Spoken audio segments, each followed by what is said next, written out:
see you all here today. I'm just curious, how many of you are providing care? Tough job, huh? Yeah, so, well, I'm glad that you could make it, and I'm sure that our presentation today will be helpful to you. I'm going to introduce Nadia. If I were to tell you everything she has accomplished, it would take up way too much time of our speaker series, so I will shorten it. She has taught in over 6 universities. She has established and administered numerous health promotion centers in nonprofit, for-profit, and governmental health agencies. She has a degree in health education, a master's in philosophy with a specialization in health administration, and a doctorate with a specialization in human behavior. I can't think of anyone who would be more appropriate, okay, for our session. She also established the Career Nursing Academy down in Locust Grove, and is still working there diligently. And we are so very pleased to have you. After Nadia speaks, Jean Kamel from our executive director is going to chat a little bit about what Lowly can do for our caregivers in our community. And I also wanted to point out, we have quite a few publications on the table over here for you to peruse. There is one there that you can order free, okay, from Insights Memory Care. And there's a little slip of paper there that has the ordering information. And then the other ones, I would suggest you talk to Jean about, because she has brought those from the Lowly Library. So hopefully some of that information will be beneficial to you. So, Nadia, I welcome you and thank you. Well, I want to start by saying hello, neighbor. You're all neighbors. I mean, I know a good number of you. I live at the lake. I've been here for 21 years now. So, you know, I'm among you, shall we say. What I do now is I am the director of the Career Nursing Academy. Oh, so many familiar faces. I've seen you in my living room, you guys. I don't need to tell you, many of you, about what I do. What I'm doing now is I'm training CNAs, PCAs, and caregivers to provide care in facilities like hospitals and nursing homes, and agencies, like, you know, the agencies you all know, Comfort Keepers, Home Instead, Visiting Angels, right, the ones that you've all heard of. And also in homes, private homes where people have contacted them, made arrangements, and are providing private home care. So these individuals that I'm training have come about because I personally had a need. Those of you who've known me for a long time know that my mom had Alzheimer's, and we had lived here about 10 years when she was diagnosed, and that I was providing care for her. And as an RN, I thought I was really very well equipped to handle it. And I saw somebody say, and you're right, absolutely not. In my head, I knew what needed to be done, but it's so different what your head and your heart knows. And in my heart, I was really totally ill-prepared to take care of my mom. I mean, I did a good job. I think I did a fair job, but nowhere near as good of a job as I could have done if I had attended one of these sessions myself. Okay, so what I'm going to share with you today is a lot of practical knowledge. Okay, that if you are a caregiver, will make a difference between your going out and crying on the deck, as I did many, many times, or you're saying, okay, this is the way it is, and picking up and going on. Okay. Alzheimer's is sometimes called the slow death, right? And that's exactly what it is. It's a very slow, people are just there, and they're not terrible, but they're a little worse every single day. And it's our adjustment to what makes them a little worse every day that makes the difference between our survival as caregivers and being out on the deck crying, okay? So, I plan to share with you practical things. And I'm happy to entertain questions on any of these items.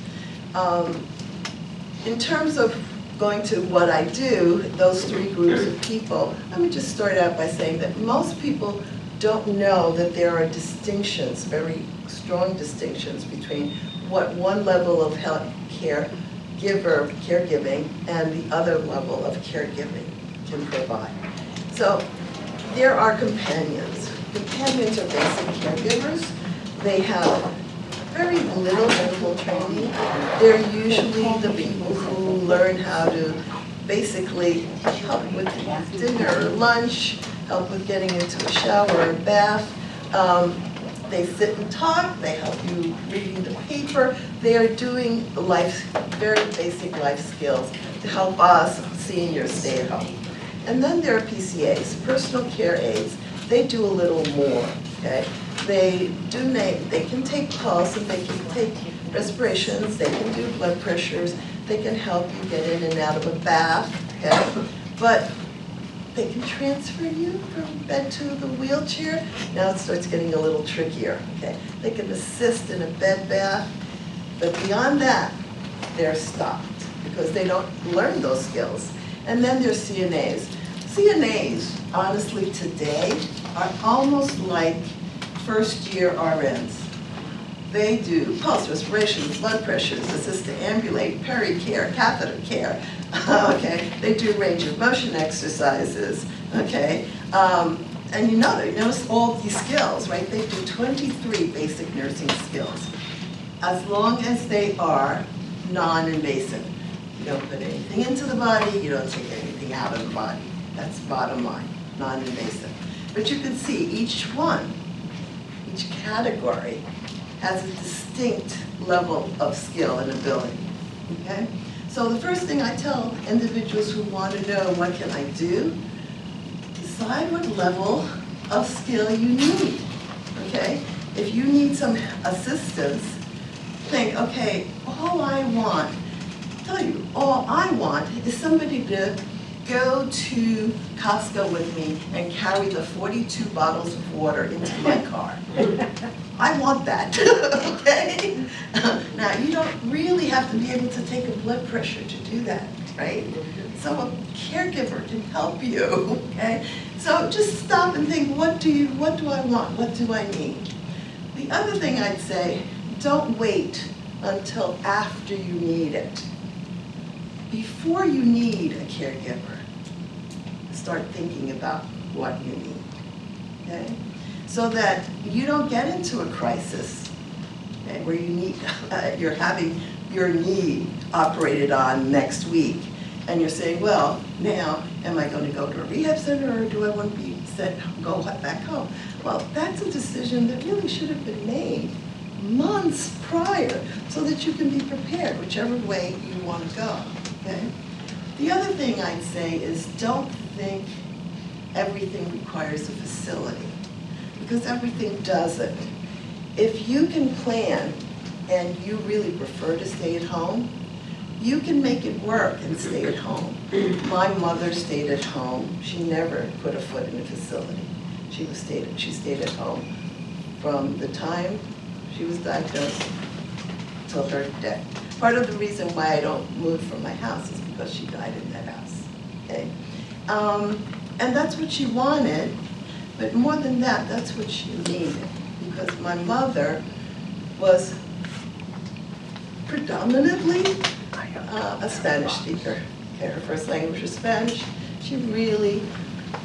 She navigated okay in English, but once she got sick, that ability became less and less. And she really needed somebody who was a Spanish-speaking caregiver. Finding a Spanish-speaking caregiver in Orange County is worse than finding a needle in a haystack, okay? Because they don't exist, okay? So that was what I was confronted with. So bottom line was I had to train her myself. If I wanted somebody who could be bilingual, I had to train her myself. And that's what I did. And that was the background, that was the foundation of the Career Nursing Academy. I trained her myself, and as you would when you're working with people, you know, you share life experiences, and I say, well, why hadn't you done this? She was a PCA, but why didn't you go on? It's easy, just a little time. Well, language, money, okay, time, fear, okay, all of those things were impediments for her. So I said, okay, well, you know, I stored that in the back of my mind, and yes, as she worked and worked and worked, it turned out she started off doing 4 hours a week, 4 hours, okay? And basically it was so that I could get up and breathe and not feel like this, I have this overwhelming weight on me all the time, okay? I really just needed to go to Food Lion, because it wasn't a Walmart then, okay? And just not have somebody with me, okay? But by the end of the first year, she was working 30 hours a week and saying, I can't do this, because she was driving from Stafford, okay? So I then said, okay, I need someone else so that they could share, right? And so I looked for someone else. Couldn't find anyone else. And in comes Mary. A couple of people know Mary, remember Mary. Mary was a local. You know what I mean by local? She'd never left Orange, Loudoun, and wherever Parklow is. I don't know what county it is. This was it. She'd never gone outside of the US, outside of Virginia, very local. I asked her the very first day I met her, when she walked in the door, can you say anything in Spanish? She said, no. I said, can you say, do you know what adios means? Anybody here know what adios means? How many people? Raise your hand. Right? She said, no. Okay? So I was like, oh God, this is not going to work. Okay? She walked in, and it was a day I had planned, because it was her first day. I planned to be home all day. It was her first day, not knowing. I thought they had said Maria, okay? But it was Mary, okay? She walks in, and I then said, well, why don't you go in and say hello to my mother? And I'm thinking, I can just hear, Zoila coming, okay? Because I was ready for my mom to call me, and then to go into, in Spanish. Okay, and I heard nothing. I heard this. Hi, my name is Mary. Oh, your name is Mary? Hello. I'm like, who is this woman? I don't even know who this woman is. Okay, and when my mother said, oh, your name is Mary? Okay, I'm like, hello? Okay, not hola, ¿qué estás haciendo aquí? Something, in Spanish. No, she said hola. She didn't say hola, she said hello. Mary spoke the international language of love. She cared for my mother until she died. And she communicated in her southern drawl okay, with her beautifully. Somehow or other, my mother wound up starting to talk to her in Spanish, and she said, okay, I'll get you the water. And she understood. How she got to that point, I can't tell you. How my mother got to the point of understanding all the complicated, slightly accented, okay, statements that Mary said with all the little colloquialisms involved with Virginia, okay? I don't know, but they were able to communicate beyond language, okay? Which was a wonderful lesson to me. And I pass that on to you, okay? If you're looking for a caregiver, look for a person who can communicate. Language is important, but there's some communication that goes way beyond language. And look for that, because that's the gift, okay, of a good caregiver. Okay, somebody who can communicate emotionally and emotionally, okay? So, that's another hint, okay? Or another treasure I discovered, really been. Now proceed forward several years, and I started to think, well, I asked Mary the same question I had asked Iris, Edie is her name. Why haven't you gone further? Because Mary was not a CNA. Bad marriages, difficulty at home, lack of money, dyslexia, learning disability, unsure of herself, okay? Told us she was growing up on this farm. Oh, you can't do anything.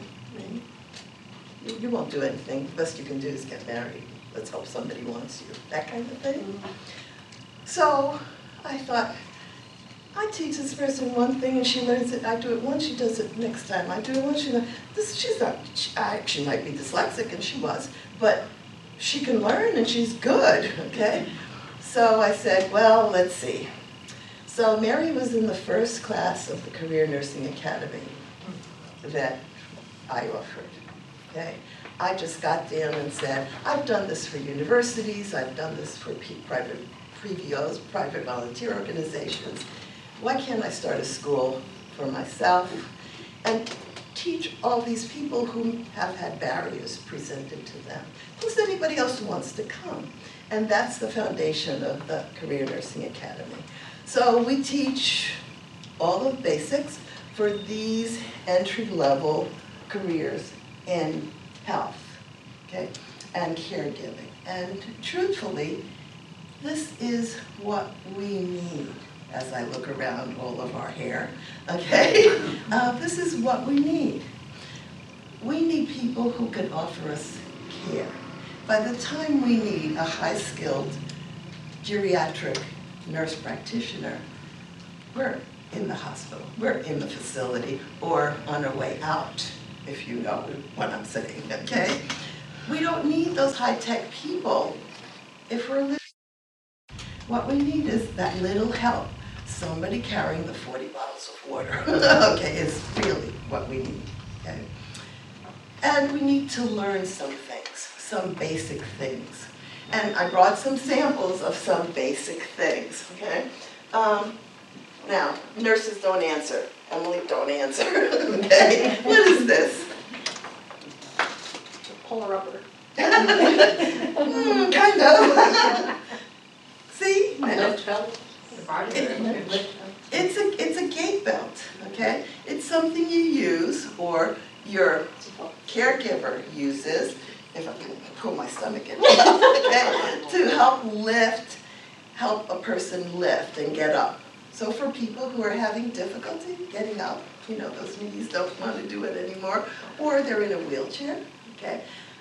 So that you can, so somebody Suzanne's size can lift somebody my size, she needs a little help, okay? And this gait belt provides a little help with safety, with stability, okay? And I'll show you how to use it in a second. Learning how to use it takes 2 minutes on an off day, all right? But if you don't know what it is and you don't know how to use it, it might as well not exist, right? So learn what is there that can help you function. If you're a caregiver, what will make your life easier? And there are so many things, available things. What do you think this costs? $6. You forgot inflation. How much? $20. About $10 to $13. Not quite $6, but relatively inexpensive, right? 10 to 13, depending on, I don't know, the brand name and the quality or whatever, but basically you But you can't get them in bigger sizes now. Oh, much bigger sizes. I just took the smaller one because I don't want to carry something bigger. Okay, what's this? And don't say a dog leash. That's what everybody says. No, oh, no, no. Put it around your neck and say, okay, come on. What do you think this is? Okay. Spirit reach.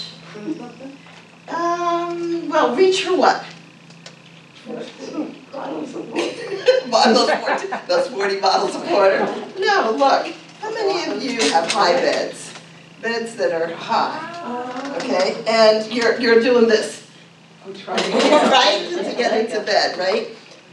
Well, this is a leg pull, Oh, cool. Oh, my goodness. okay, so that you can get your leg up, okay, from bed or from a chair or from anything that's sitting. So, how much do you think this is? Come on, Doris, now you're close. Oh, really? Yeah, $6. good. Under $10, all right? It's about $5 to $10. All right, now, let's see. Let me get a volunteer. Who wants to be a volunteer? Barbara, you want to be a volunteer? I can see it in your eyes. Okay, Barbara, here, stand up a second. Get out of the chair. Now sit back down. All the way back. Now think you're in a car. So you've got to where you're going, you parked your car. Now, turn and cut out. Okay? And the seat will turn with you to make it easy for you to pivot and come out. So turn back. No, yeah, see, and the seat turns around. Okay? It's called the chair pivot. And it's amazing for people. Have you, caregivers, you've gotten people in the car, and then what do you have to do to get them out? You pull them, okay? You pull one leg over, right, and then they're stuck. And then you have to grab their bottom and turn them a little bit, right? And then the next leg has to come out. Where this, because you're sitting, It'd be helpful, like getting up from the dinner table. getting up, Chair. exactly, from the dinner chair, even from sometimes from like a wheelchair. This helps in many, many situations because it does this pivoting thing, okay, because it turns. Okay, it actually turns and shifts, okay? Simple little thing, relatively inexpensive. It's about $25, okay? And you see it goes up, but yeah, you can use it forever. And this one is, gosh, what is this year, 22? So probably about 8 years old, 8, 9 years old, okay? So, and this one, and I've just brought a handful of these that are easy to carry, okay? Now that's a chair pivot. This is a standing pivot. See all these wonderful decorations? Done by courtesy of Zara, my granddaughter. This was her artwork. She found it one day and decided crayons would add greatly to it. So what you do with this is you stand on it, okay, and then a person can actually move you. Okay? Like, so think of somebody who's had a stroke, where they can stand, but they can't actually move. Then with the gait belt, your caregiver can actually move your whole body so that you can sit down in the wheelchair in bed, that kind of stuff. So look for aids. Look for help. And there are lots of aids that you can use that will make your life as a person who needs help, and certainly as a caregiver who's giving the help, that can help you, okay? Where do you look for help?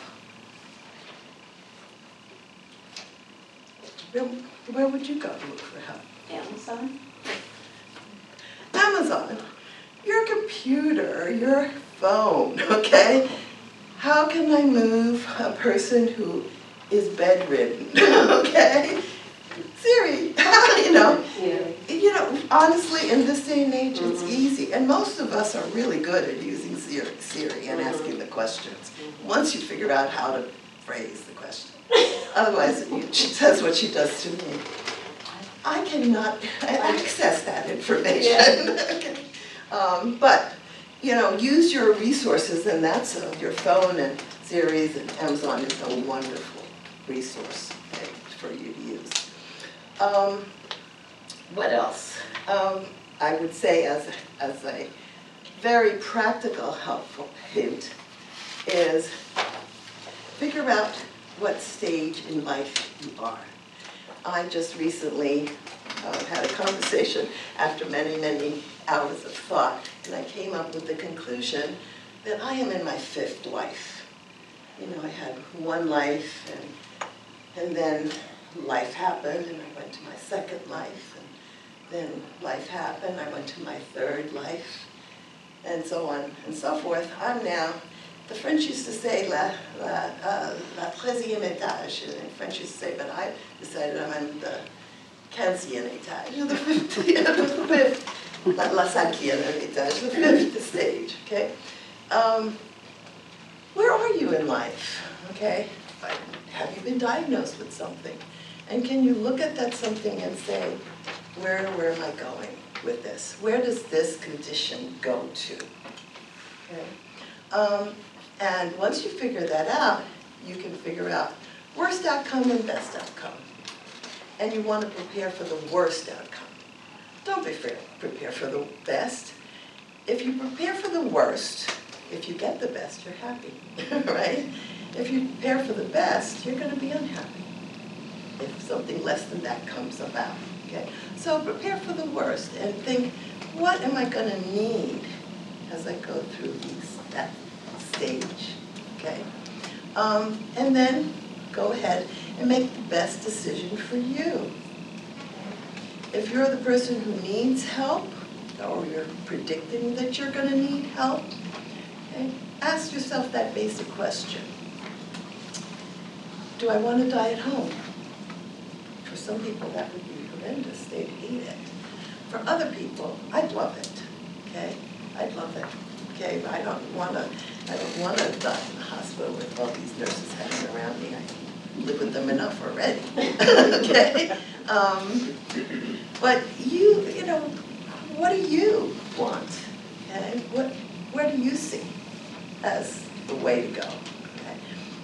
And remember, we're all going, okay? Nobody's staying here. And I think that that's an important message. Now, I know that you didn't come to have this question asked for you, but I'm going to ask it anyway. How many people are here are going to die? Raise your hand. Raise your hand if you know you're going to die. Everybody? Oh, I see a couple of hands that didn't go up. They're dreamers. They're the dreamers. Okay. Facing the reality of death is very important. Okay. It's inevitable, guys. It's going to happen. Okay. And like everything in life, it's something you prepare for. Death is something you prepare for. So, what are you going to consider death? Now, I ask this question usually to people who are in 30s, 20s, 30s, you know, 40s, you know, those people, them. And when I say prepare for, they're like, oh, I don't want to, what do I do to prepare for this, okay? But it is, death is something you prepare for. And you have to ask yourself, what will death be for you? This is not an idle question. Because of our technology, we can keep you alive forever. I mean, we'll hook you up to a ventilator, hook you up to a respirator, hook you up to, you know, and we just hook you up and you'll be there chugging away. The machine's going forever, okay? Is that what you want? Now, some people will say, yeah, I'll keep. Walt Disney said that. He wants to be around just in case they find an answer to what killed him, okay? So, but, you know, what is it for you? Are you going to consider yourself dead when your heart stops? I usually tell my students that's a foolish one to pick because we can get your heart. Look at that football player. Yeah. He was dead, okay? He was dead. And we got to start going, and now he's joking around playing football again like a crazy person. Why would you do that? Okay, but that's a side comment. Okay, but we can get your heart going. We can get your lungs going and get you breathing. That's no big thing. COVID proved that, right? So we can do that. But what happens when our brain goes? Look at somebody over there going, what can we do for that? Nothing. So for me, I want the brain to be the measure. If I'm not going to be functioning at least enough that I could call it life, let me go, okay? Let me go. That's mine, but that doesn't have to be yours. And I tell, if you were all 30, 40-year-olds, I'd say, please don't listen to me. I mean, you want to make your own decision on this thing. But what is death going to be for you, okay? And once you've decided that, pick a durable power of attorney for health. That's a person who you will sit down and say, give me everything they've got. Put me on a ventilator, get my heart going, give me sparks in the brain to see if perhaps the brain kicks in after the coma, do everything. Fine. Give that person those instructions and pick somebody who will follow them. Not a mealy-mouse person who loves you and is going to change your preferences the minute it gets tough and somebody challenges them. Somebody who's sure, doesn't have to be a lawyer, doesn't have to be anybody that has a particular level of education. It has to have, to me, it has to be somebody who's 21, required, and has character, and will stick to what you've asked them to do, okay? And then that person, if you become incapacitated, is the one who's gonna be your advocate and say, no, this is what she said she wanted. And here is my living will. Here's her living will.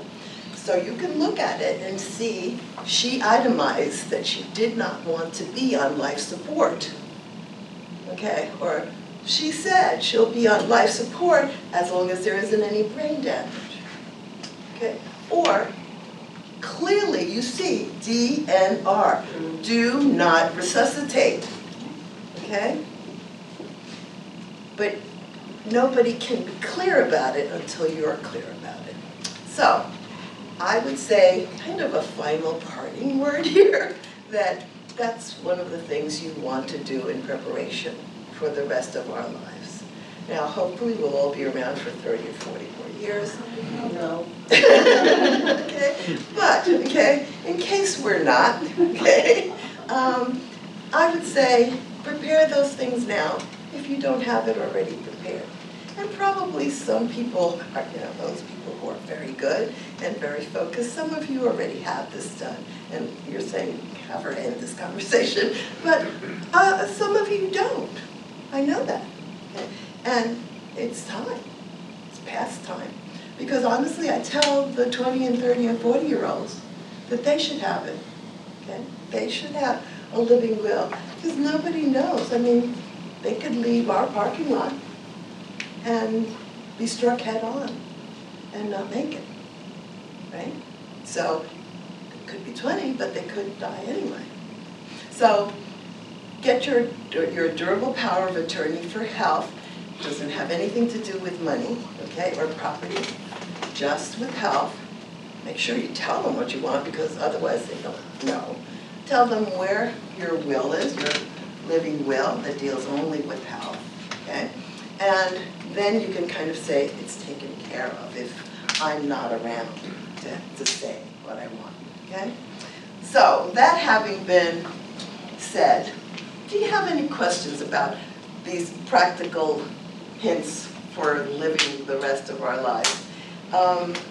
And any suggestions or questions or anything that I can deal with? So with Lowlink and, we're members, did you say before, I know they do visits. I thought we called one time and asked if they don't cooking and stuff, they take a food shop and stuff, but as far as like a visit and stuff, we were told like they don't do showers and they're not, that's, No, so. that would be caregiving. Right, That's okay, not okay. what they do. Okay. This was excellent info. My other question for everybody here in the group, I'll speak for my dad. So we're all caregivers and I feel like we all need support, and is there any type of support group where we can all get together monthly or something that they could talk to each other and just help everybody here get through the process. Yes, and now this is gonna sound a little advertising, but bear with me, okay? We have a course called Caregiver Basics. It's really not a course, it's a workshop, okay? One day, it's offered on Fridays, and what we do in Caregiver Basics is we get whatever number of people, it's usually 3 or more, that sign up for it. There is a cost to it, it's $120, but you'll see how that course is dissipated, if you will. And it's from 10 to 4, and that's it. And what we do, we show all of these devices, we get people into cars and out of cars and from bed to the wheelchair, do all of that. They're kind of exercises that we do with the individuals that are there. And then, after that, okay, we go to lunch. Now, we usually go to lunch, don't laugh, at Old House Vineyards, okay? Look at all the people laughing, okay? So we have a very comfortable lunch, shall we say. That's a winery that's just nearby, if you don't know. And, you know, we saw the group socializes. Then we come back to the school, we do some finishing up things, and everybody goes home. But usually what happens during the lunch is that group kind of bonds, and then they continue to meet for breakfast and lunch, and it's 3 or 4 people. They kind of, you know, build a relationship and offer each other support, okay? So I would encourage you to do the Caregiver Basics, if that, you learn some basic skills, like for instance, you learn how to take pulse. How many people here know how to take pulse? 1, 2, 3, 4, 5, 6, okay. For those of you who don't know how to take pulse, go like this, straight out. So your arm is just like mine, okay? Now, put these 2 fingers up like that, and put them on the side of your thumb. Not here, but on the side of your thumb. Okay, now, bring those fingers all the way down, and now, where you get to your wrist, and you can go like this, put your wrist up, press down. Can you feel your pulse there? Mm-hmm. Almost everybody can, yes? No. Yeah, okay. Now I want you to, no clock in this room, okay? I want you to, all right, somebody who has a clock, a watch on. You have a watch on? Okay.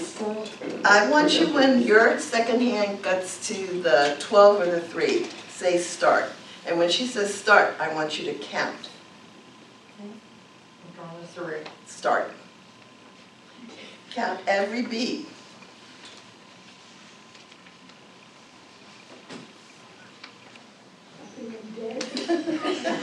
You can't be dead, you're talking.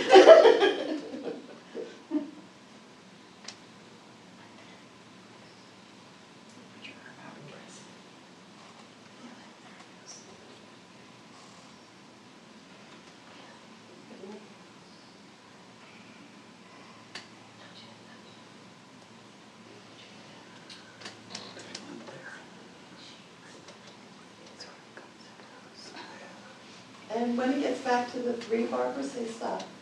Don't rush.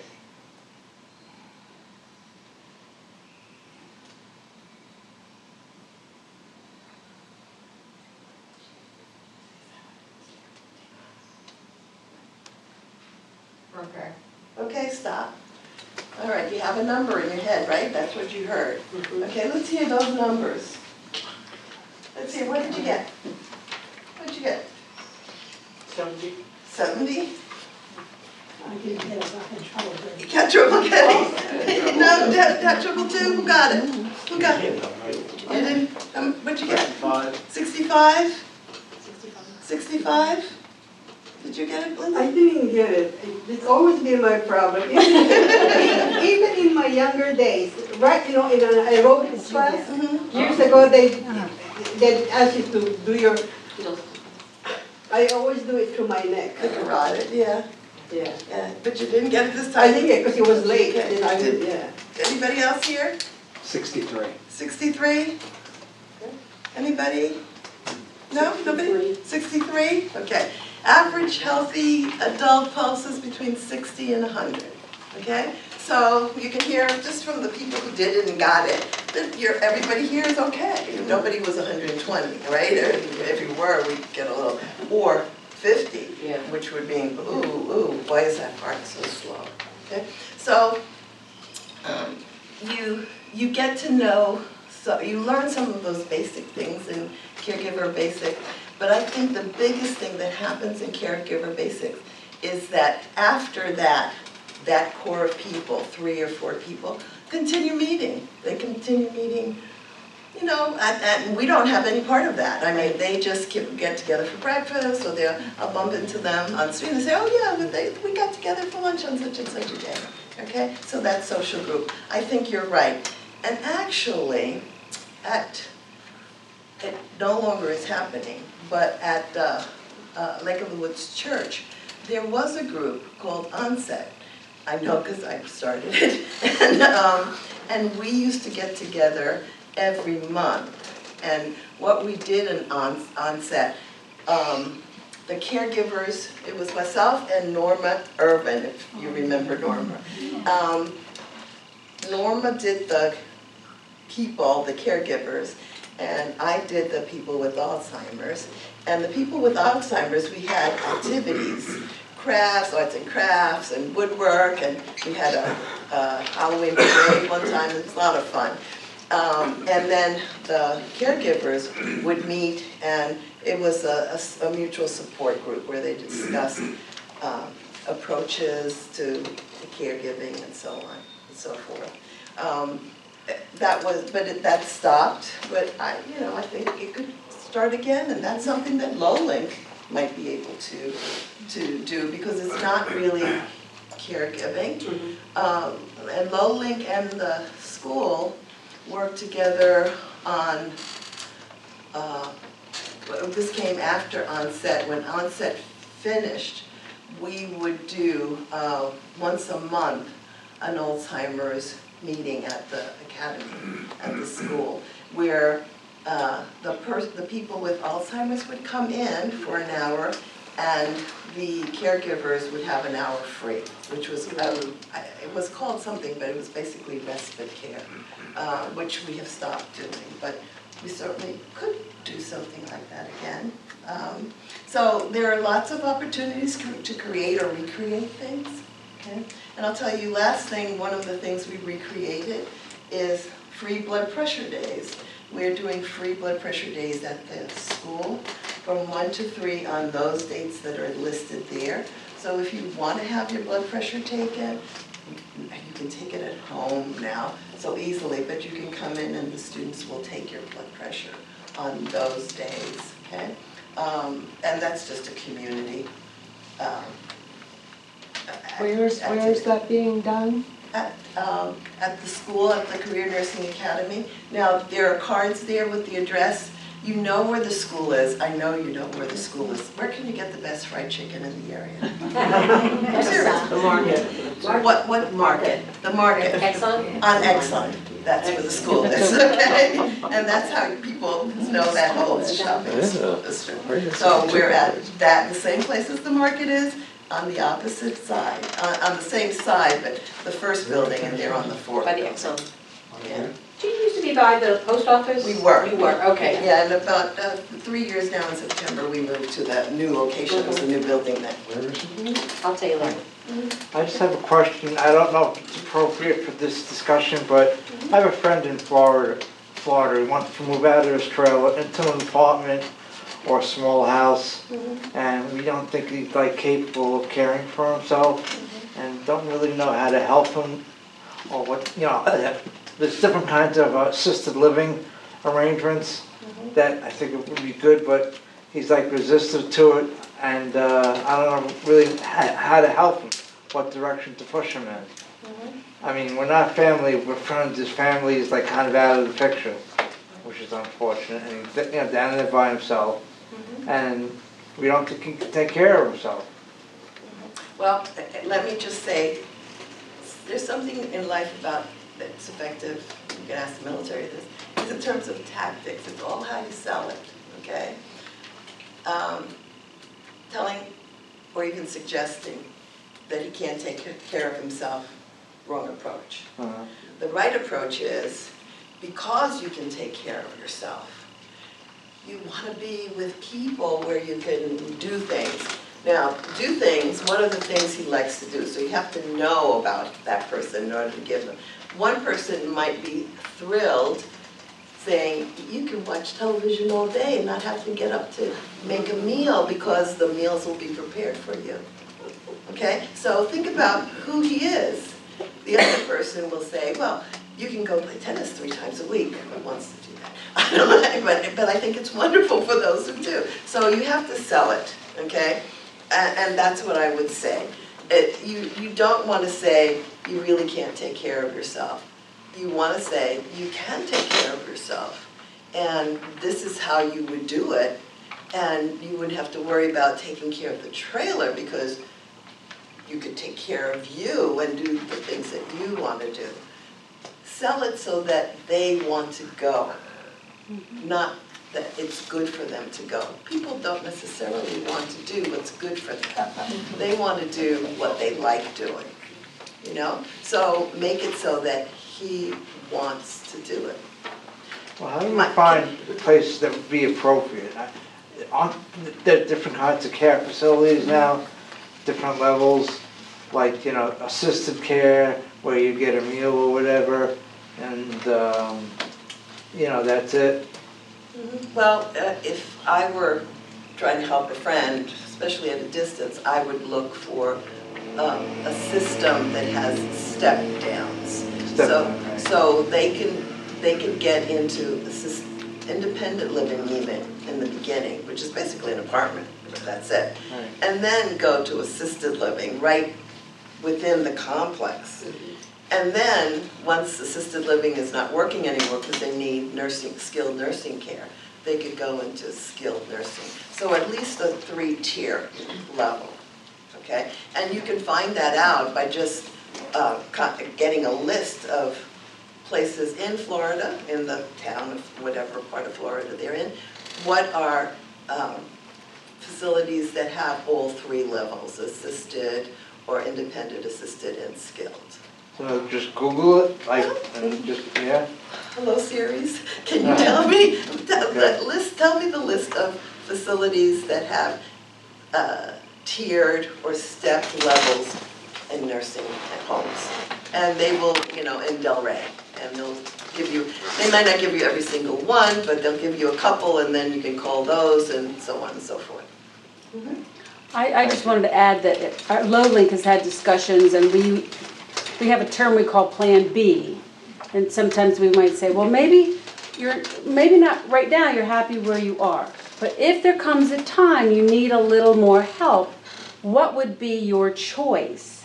And of course, they might be thinking, and that's in 25 years, and you're thinking it could be in 6 months, but let's look around. I'll come down, you know, you can say to your friend, I'll come down, we'll go visit a few places.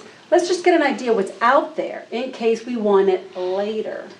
And that way, that just gets them thinking, and then it's not as scary. And it's actually kind of attractive, like you're saying, oh, the meals are great, and then they're so nice and clean, and there's, you know, there's good services. You don't have to cut grass, you don't have to clean your room, you don't have to do laundry. Wait a minute, okay? Thank you. Yeah, Jerry?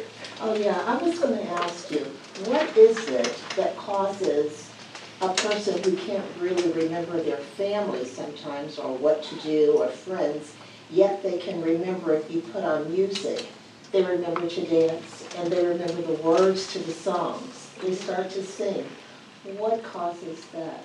That is dementia in a nutshell, okay? That's exactly what happens. Short-term memory loss happens, and long-term memory, well, I remember I was doing that on D-Day, and they remember what they were doing, okay, on D-Day, but they can't tell you what they had for breakfast that day, okay? Again, it's a blessing and a curse, okay? Here's the blessing part of it. Play the music, have them sing along, have them dance. That's the blessing part. They can still do it. Okay, the curse part of it is they don't remember you. They don't remember what they had for breakfast. And here's the way to handle it.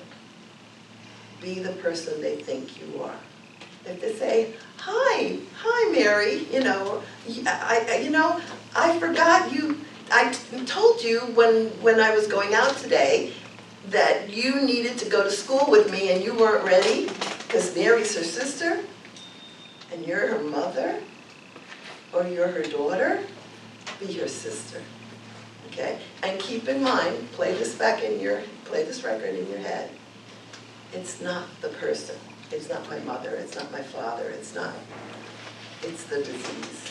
When it comes to dementia, particularly Alzheimer's, it's not the person. The librarian who always had turtlenecks, okay, is walking out with a shirt wide open and no bra, okay? And you're like, oh, right? It's not her, it's the disease. And as long as you keep saying that to yourself, you won't be that overwhelmed or that shocked. Dad is urinating off the deck, and this is a man you have never even seen before. It's not him. It's this new person created by Alzheimer's, okay? And now you have to help this new person. Okay? And if you can do that, if you can make that mental switch, you'll be fine as a caregiver. If you can't, you're going to need some help, okay? To just get that mind change. Okay? So I'm. Okay, well, thank you so much. Thank you.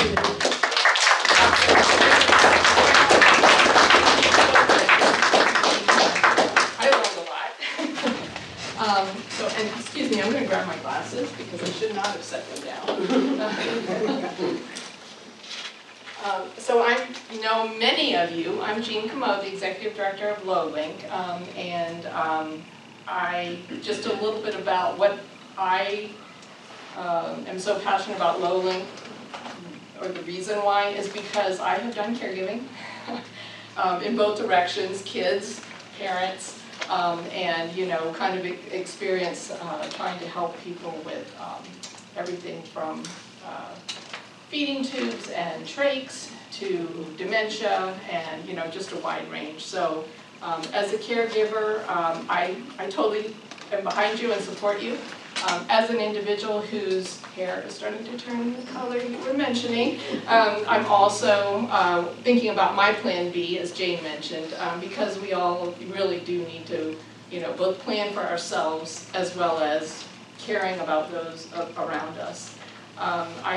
I think part of the thing that we also want to take away today is, remembering, you always hear, take care of yourself, me time and all that. And when you're caregiving, you're thinking, how in the heck do I do that? I need to make sure those prescriptions are there. I need to talk to the doctor. I need to make sure all these things happen. And then, if I'm lucky, grab some sleep. Just as essential to eating and sleeping and taking our own medications is having some joy and enjoyment and relaxation in our lives, because that is how we can continue to connect with the person that we're doing caregiving for. Because they're still there, even though, as Zoila said, it's affecting, if it's dementia, it's affecting minds and we see changes.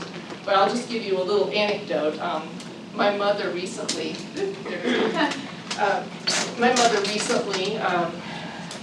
was struggling with dementia, and it was getting harder and harder to communicate with her.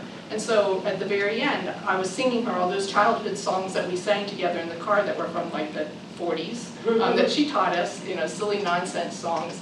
And I was singing one, and all of a sudden she pipes up, and this is 24 hours before her passing, all of a sudden she pipes up, the name of the band, which I couldn't even recognize. And I was like, yeah, you would know. And so, it's just those moments that we still need to hang on to. And so I want to talk a little bit about what LowLink can offer to support, both individuals who are experiencing the medical conditions and also the caregivers. And so I talked a little bit about, taking care of ourselves. so that we remain healthy and able to function as well as being able to continue to be caregivers. So Lowlink does offer, I think I heard somebody mention I think you were mentioning it, the 2-hour friendly visitor program. And so a volunteer will come and visit for 2 hours. And if you're a caregiver, that gives you an opportunity to go to Food Lion and just shop by yourself. Or maybe you're able to take a yoga class or you know, you take up a hobby that you'd forgotten about, you know, because you got too busy painting or something. And also, you know, just paying attention to your own medical needs, making sure you're not putting off your doctor's appointments just because you've got, you know, a lot to do, a lot on your never-ending to-do list.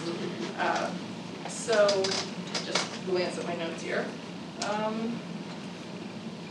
So, in addition to the friendly visitor, I mean, well, let me just ask this question. I'll take a step back for a second.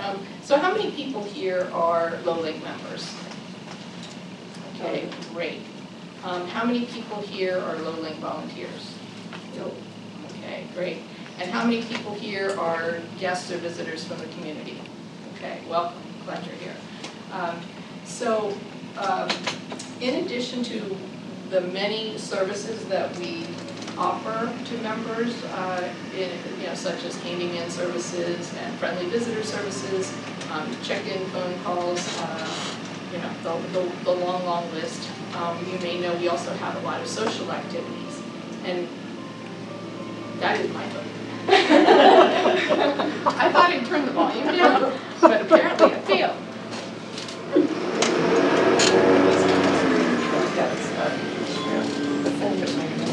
It's just a couple of costumes, but I'm sure I know what they are. Oh, no. I'm a caregiver, did I mention that? I know you. It's fine, I know what it is. Anyway, in addition to the services and the many social activities we have, which again, you know, we just encourage people to take advantage of those. But one I wanted to highlight that is relatively new, that's kind of fun, is we have volunteers who are offering boat rides on the lake. Now, I know my parents had a wonderful pontoon boat and we enjoyed it for many, many years as a family. But as time went on, the pontoon boat, you know, kind of got to the point where it was too much, and so that one went away. And so to be able to just go out and relax, you know, that can be, you can go out. Maybe you have some family visiting, and it's an opportunity for you to have something that resembles normal, and enjoyment and relaxation, just kind of really taking care of yourself, taking a moment to breathe, and find that joy in your life. I also want to take an opportunity to address something that you asked about, support groups. So Lowlink is in the process of evaluating some other initiatives that we might be looking into. So one thing I wanted to ask all of you today is what types of support do you think that Lowlink might be able to provide that would be helpful to you? Small group discussion, support groups, respite support, and when I say respite support, we're not personal care providers. So respite support, you know, sometimes we're able to get grants and perhaps fund a caregiver to come in for a couple hours or a few hours, half a day or something. So, you know, no guarantees on that, but as we explore some of our options, we'd really love to hear from all of you what would be helpful. So if anybody wants to raise their hand, this would be a good time. Any thoughts? Okay, well, you can also share them with us later. So what other questions do people have right now about Lowlink and as it relates to anything, membership, caregiving? No questions out. Yes? Do they have a list of CNAs or caregivers locally in the area like that in case, what's the best place to look? Besides going into Fredericksburg and getting an agency, do they have a list of like local people who maybe live in the lake besides Lowlink volunteers? Where can we get a list of like CNAs, I guess? That's such a good question. So one thing I'll just back up for a quick second, we do have a document that the Health and Wellness Committee put together that backs up what Zoila was saying, which is, describing what is a personal care assistant, what is a CNA, and what can they do. So you can request that. Right. Right now, we're actually renewing our service provider list, and we will provide names of agencies, but not individuals. I know Zoila is a resource, and I know some people have gone to care.com, and maybe you want to share a little bit more. Is there a way for people to contact you to get the names of some people that? Yes, we have an agency referral list that gets produced every 2 months, and it goes out to the various agencies and facilities that have signed up for this service. I was telling, actually Margaret, that most of our students are spoken for. They've been offered jobs by the 3rd week of the course, and the course is 6 weeks, so they go quickly, all right? But we do provide this listing. It usually has somewhere between 10 or 15 to 30 students that are about to finish the CNA class listed on it, and then whatever PCA number of students are there. It has their name, their phone number, and their email address. And I'd be happy to make that available to you if you let me know that you're interested in getting it. You can just put a piece of paper out and you can sign up, and we'll email it to you. We're now emailing it rather than stamped and slow snail mail, but we are now emailing it. It goes to facilities, so you'll see agency referral list, but individuals, we provide one for the church, because they come in, like a Lewis Church comes in to pick it up usually, and we'd be happy to actually send it to Lowlink. Is that updated every couple months or Every 2 months, so it goes out in February, April, June, August, October, and December. That'd be great So to get that. six a year. So we can sign up and email you? Yep. Okay. Or you could. Your card is here? My card is there, or you can text me at that Thank you. 703 number, Okay. and I'd be happy to Thank get you you. on the list. Thank you. That's good. Thanks. So, are there other questions that you might have that you were hoping to get answered when you came to the meeting today, or? Can I add one thing? Yeah, sure. In terms of planning, one of the things that you might think about is looking around and seeing who you know that you think would be a good companion or PCA, or, it could be a grandchild, it could be a neighbor, but somebody who has those things I was talking about before. And if they don't have the training, get them the training to become PCAs and help you out. That is very effective, and that kind of answers the void of, is it a stranger, is it somebody who I have to kind of train or get to like? Because you know from the get-go that it's somebody you like or you see eye to eye with or can help you. And there might be somebody who's looking for, a job or a couple of hours of work or that kind of thing.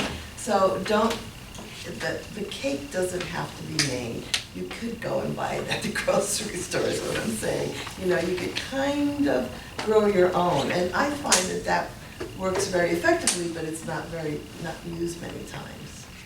So. I have a question. Do you pay these people privately, or are they, Generally, you would pay. so you would take care of Social Security? You could, okay, I would not, gets complicated. Yeah. Because they become employees and you have to have a number or whatever. I would just hire that person as a contractual person with an hourly rate. And then you would do a 1099 at the end of the year, and they would be responsible for their taxes. And then you know, you decide on a price, you know, an hourly rate. And it's an inexpensive way of getting care that doesn't involve agencies with all the requirements that agencies have. And you can select the person who's providing the care, which I find is usually more agreeable to people if they know the person that's caring for them. Thank you. Okay, so we do have a sign-up sheet when you came in for those of you who might want to put your contact information in there. If you would like one of us to contact you for more details or give you some of the information that we've mentioned, because we do have, we do have access to some resources and other things that you might find helpful. I also wanted to share, before we go, I wanted to invite you to our annual walk. Some of you were there last year. This is our second annual walk, and it will be September 30th, a Saturday right here. And it's a lot of fun, so we hope that you'll come on out and support the walk. It's a fun day. It's a way for us all to connect and share, our experiences. And it is also a fundraiser for Little Link, but that is optional. So the website will be, I'm not passing this flyer out quite yet because the website will be live the middle of next week. But I hope that you'll watch for it and join us. All right, well, if you don't have any other questions at this time, then I just want to really thank you for coming today. And please, don't hesitate to call us at our 855 number or email us, and we'll be glad to provide you with more information. So, thank you so much again, Zoila. We're really